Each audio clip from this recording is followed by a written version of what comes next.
Hello and welcome. I'm so excited to teach you art, even if it is from my own home.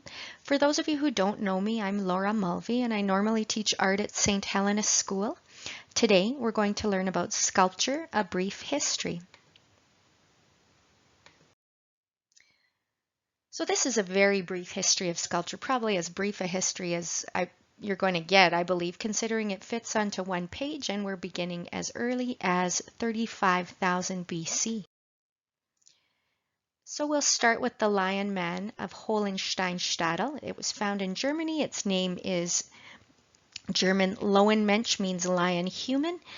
This lion-headed figurine is the oldest known animal-shaped sculpture in the world and is the oldest known uncontested example of figurative art. It was supposed to be carved out of mammoth ivory using a flint stone knife. The figurine stands approximately 31 centimeters tall, 5.5 centimeters wide, and 6 centimeters approximately thick. A good while later, around about 2500 BC, we encounter a monumental period of sculpture in ancient Egypt. This time pharaohs proclaimed themselves as gods, they believed it, and so everyone else did. And so all the art of the time was dedicated to the gods, the deities of the time, the pharaohs. The Great Sphinx of Giza is a colossal limestone statue of a recumbent sphinx located in Giza, Egypt. It depicts the face of King Khafre, the pharaoh of the time.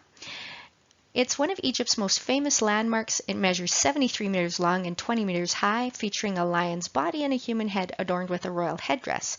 This statue was supposedly carved from a single piece of limestone. According to some estimates, it would have taken about 3 years for 100 workers using stone hammers and copper chisels to finish the statue. Talk about a seriously large group project. During ancient Greece's Hellenistic period, which was about 323 BCE to 31 CE. Much like the art of Egyptians, there was little distinction between the sacred and the secular. The Greek gods were thought to have human form, so the human form was considered to be the most important subject in Greek art. This period was renowned for expressive figures that appear to be in motion and saw the creation of three of the world's most famous marble sculptures. These are the Venus de Milo, the Winged Victory of Samothrace, which appears in the next slide, and Laocoon and his sons. So in true Hellenistic fashion, Laocoon and his sons showcases an interest in the realistic depiction of movement. It's sculpted from a single block of marble, the main figure as well as the children and the serpents. The image on the right is only a detail of the marble statue. Here we have the Colossus of Constantine. So it came in with the rise of Christianity, and here marks a division from the Egyptians and the Greeks, as now a man, not a god, was being honored through art. The Colossus of Constantine was created in honor of the late Roman Emperor Constantine the Great, who, upon converting to Christianity, was the leader of the first Roman Christian Empire. Portions of this colossus are all that remain.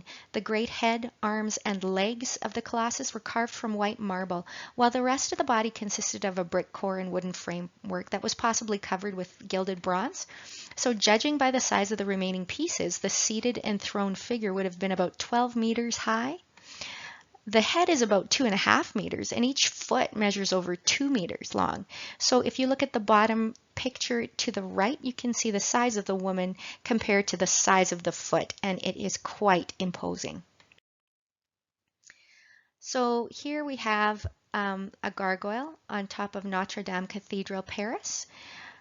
During the medieval era, around the 13th century, cathedrals marked the center of Christian communities, and these were architectural homages dedicated to God, not a human ruler. So we've gone away from depicting humans for humans' sake, and now it's all about sculpture for God. And these cathedrals were adorned with some of the history's most beautiful sculptures of angels and saints. However, there were these grotesque figures that decorated the alcoves and looked out over the cities. The Gothic idea of a damned afterlife is one of pain and suffering, and the gargoyles can be said to represent the demons outside versus the sanctity and safety of the church inside. Here is one of my favorites, Michelangelo's Pietà. The Renaissance continued with art to honor God. It also, however, revived ideas about humanism found in the Hellenistic period. Remember the Greek sculptures. The perfected human figure of the ancient Greeks seems to reappear again over 1500 years later, which was evidence that artists began to show more interest in a scientific approach to reality. One of the most famous artists of this period, and of all time for that matter, was Michelangelo, a genius and true Renaissance man. One of Michelangelo's first sculptures was the Madonna and Child. He completed this when he was only 16 years old. In 1497, he was commissioned to carve a Pietà showing the Virgin Mary grieving over the body of her deceased son, completed when he was only 24 years old. This is the only work of art that Michelangelo ever signed, and he did so after overhearing the viewers attribute his masterpiece to other artists. So when no one was around, he snuck into the building and carved. Michelangelo made this on the sash of the Virgin Mary. Oh, so funny. The thinker appears during the 19th and 20th centuries. This is where the art world reflected the rapid-fire changes brought about by the Industrial Revolution. Instead of focusing on perfect anatomy, details, and storytelling, artists began to pay more attention to what they perceived below the surface. So personal expression and style took on greater importance in creating a truer rendition of reality. Auguste Rodin is one of the more famous of the sculptors of the time and is considered the father of modern sculpture. His masterpiece, The Thinker, represents Dante, who's the author of the Divine Comedy, leaning forward to observe the circles of hell while meditating on his work. The sculpture was initially both a being with a tortured body, almost a damned soul, and a free-thinking man, determined to transcend his suffering through poetry. Here we have The Head of a Woman by Pablo Picasso. So a variety of art movements occurred during the modernist movement of the 20th century, the early 20th century. You had Cubism, Dadaism, Surrealism, pop art, minimalism, and Futurism, and they all came about during this period. So this happened after World War I, where artists were expressing the frustration of the violence and chaos of the times. Although most famous as a painter, Pablo Picasso did also produce some sculptural pieces. In fact, his mixed media sculptures were especially influential in the beginning of the 20th century. These early sculpture creations they used a variety of unlikely objects, including cardboard, bike seats, plywood, tree branches, and other things. So art is life. If humankind was sculpting as early as 35,000 BC, it's safe to say that art is and has been substantially significant to civilization. Nike of Samothrace, also known as the Winged Victory of Samothrace, dates as early as the 3rd and 1st century BC. It stands center stage at the Department of Greek, Etruscan, and Roman Antiquities in the Louvre. I'm just astounded by the detail that shows the musculature underneath the billowing drapery and is carved out of stone. Just think, this was crafted with the technology and knowledge that was available over 2,000 years ago. What is sculpture? So traditionally, sculpture prior to the 20th century had 4 main defining characteristics. First, it was the only 3-dimensional art form. Second, it was representational, meaning it looked like what artists saw.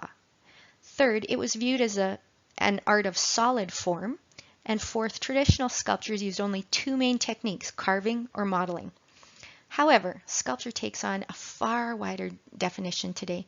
It can be frequently wholly abstract. It may reference empty space in an important way.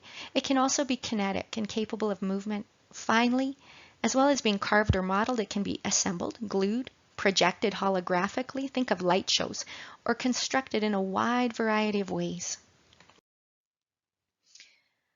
The elements of art and principles of design are included in sculpture, like all other art. The elements of art are the building blocks used by artists to create a work of art. So these are line, shape, color, volume, form, texture, space. The principles of design describe the ways that artists use the elements of art in a work of art. These are balance, pattern, rhythm, emphasis, repetition, variety, movement, proportion, unity. Remember the Winged Victory of Samothrace? Just like the other famous Greek masterpieces, all showed figures in motion. They exemplified the principle of movement. Rodin's thinker used the principle of emphasis to show the anguish of the figure. The lines of his bent back and hanging head all emphasized a heavy downward direction. This helped show the viewers how the figure was weighed down with heavy thoughts. Now that we've been introduced to the how and why of historical sculpting, it's time to do our own. I've started by creating a little surreal fish. Remember, surrealism was mentioned as a modern art movement. It creates fantastical images by placing objects next to each other that aren't commonly found together. Here, I show a fish submerged in a tabletop. So what are some of the elements and principles that I used to make this? Movement, the tail looks as though it's fluttering. Balance, the head points up in one direction while the tail points diagonally in the opposite direction. Rhythm, the tail rolls up, down, and up again, mimicking waves. The elements I used were texture. You can see the scales on the body and ridges in the tail and the fins.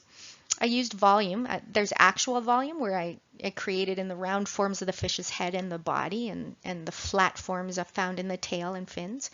But then there's an implied volume, which is created in the illusion of what's submerged in whatever surface I sit it on.